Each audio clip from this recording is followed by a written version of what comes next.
Me destronaron. Del liberalismo a la apostasía, la tragedia conciliar. Por Monseñor Marcel Lefebvre. Anexo.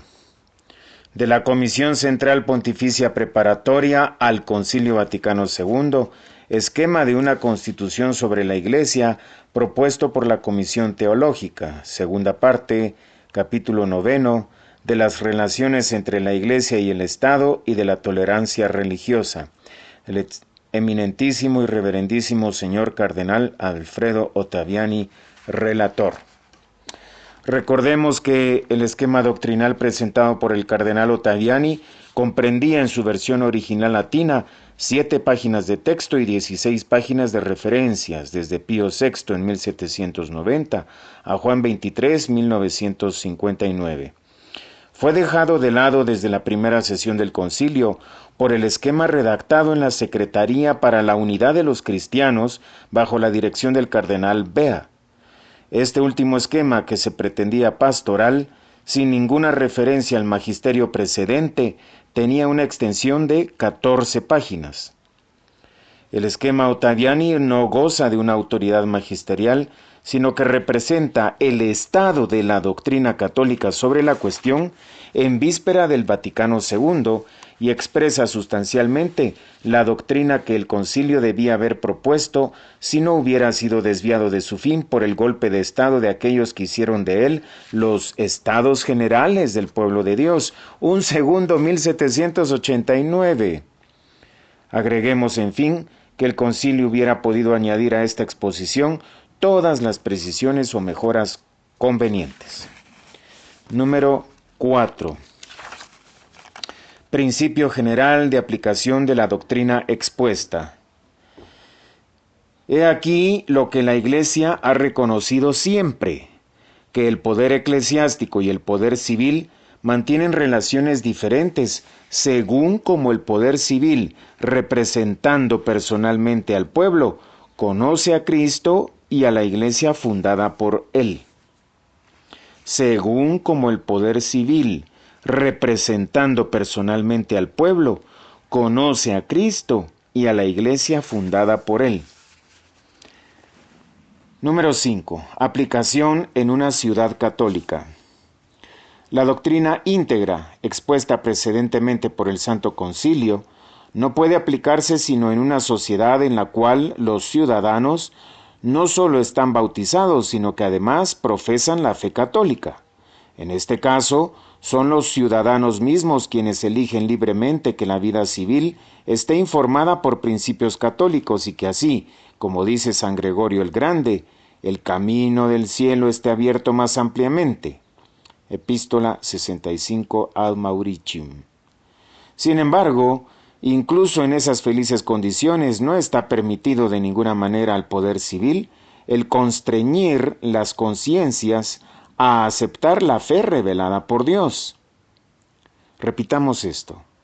No está permitido de ninguna manera al poder civil el constreñir las conciencias a aceptar la fe revelada por Dios. En efecto, la fe es esencialmente libre y no puede ser objeto de ninguna coacción, como lo enseña la Iglesia al decir que nadie sea constreñido a abrazar la fe católica contra sus deseos. Código de Derecho Canónico, Canon 1351. Sin embargo, esto no impide que el poder civil deba ofrecer las condiciones intelectuales, sociales y morales requeridas para que los fieles, aun los menos instruidos, perseveren más fácilmente en la fe recibida. Así entonces, de la misma manera que el poder civil se considera con derecho a proteger la moralidad pública, así también, para proteger a los ciudadanos de las seducciones del error y guardar la ciudad en la unidad de la fe, que es el bien supremo y la fuente de múltiples beneficios aún temporales, el poder civil puede por sí mismo reglamentar y moderar las manifestaciones públicas de otros cultos y defender a los ciudadanos contra la difusión de falsas doctrinas que, a juicio de la Iglesia, ponen en peligro su salvación eterna. 6. Tolerancia religiosa en una ciudad católica.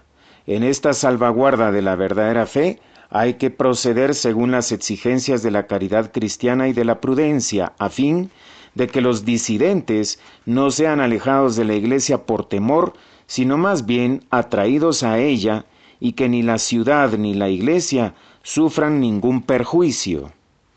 Es necesario entonces considerar siempre el bien común de la Iglesia y el bien común del Estado, en virtud de los cuales una justa tolerancia, incluso sancionada por las leyes, puede, según las circunstancias, imponerse al poder civil.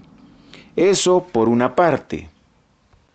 Para evitar más grandes males como el escándalo o la guerra civil, el obstáculo a la conversión a la verdadera fe y otros similares.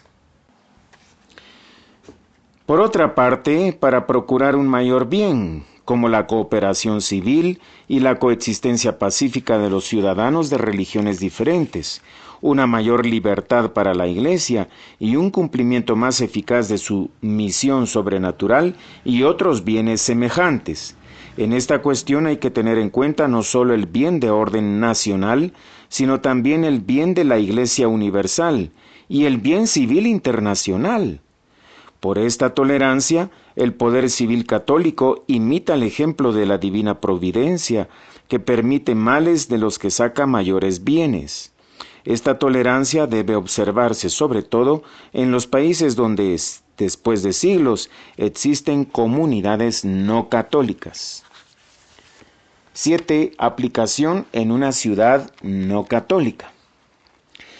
En las ciudades en las cuales una gran parte de los ciudadanos no profesan la fe católica o ni siquiera conocen incluso el hecho de la revelación, el poder civil no católico debe, en materia de religión, conformarse al menos a los preceptos de la ley natural.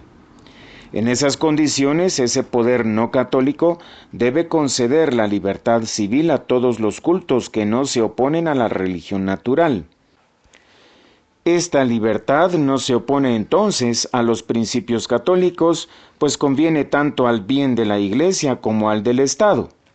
En las ciudades donde el poder no profesa la religión católica, los ciudadanos católicos tienen sobre todo el deber de obtener, por sus virtudes y acciones cívicas, gracias a las cuales, unidos a sus conciudadanos, promueven el bien común del Estado, que se acuerde a la Iglesia la plena libertad de cumplir su misión divina.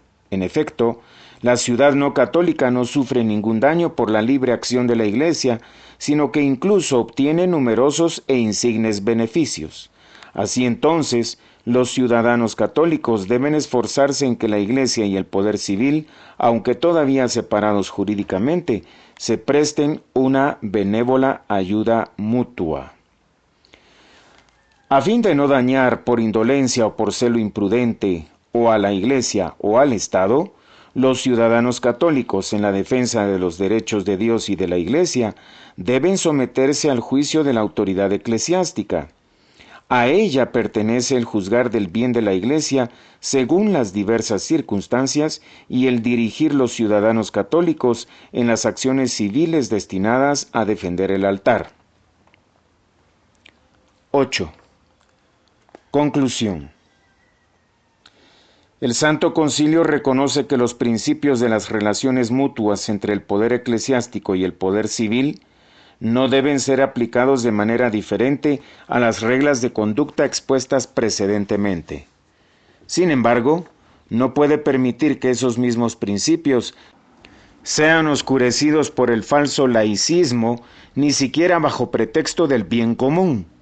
Esos principios, en efecto, descansan sobre los derechos inconmovibles de Dios, sobre la constitución y la misión inmutable de la Iglesia, sobre la naturaleza social del hombre, la cual, permaneciendo siempre la misma a través de los siglos, determina el fin esencial de la misma sociedad civil, no obstante la diversidad de los regímenes políticos y las otras vicisitudes de la historia. Nota aclaratoria final. Se han omitido las numerosas notas que incluía este documento. Aquellos que desean consultarlas pueden remitirse al texto latino original.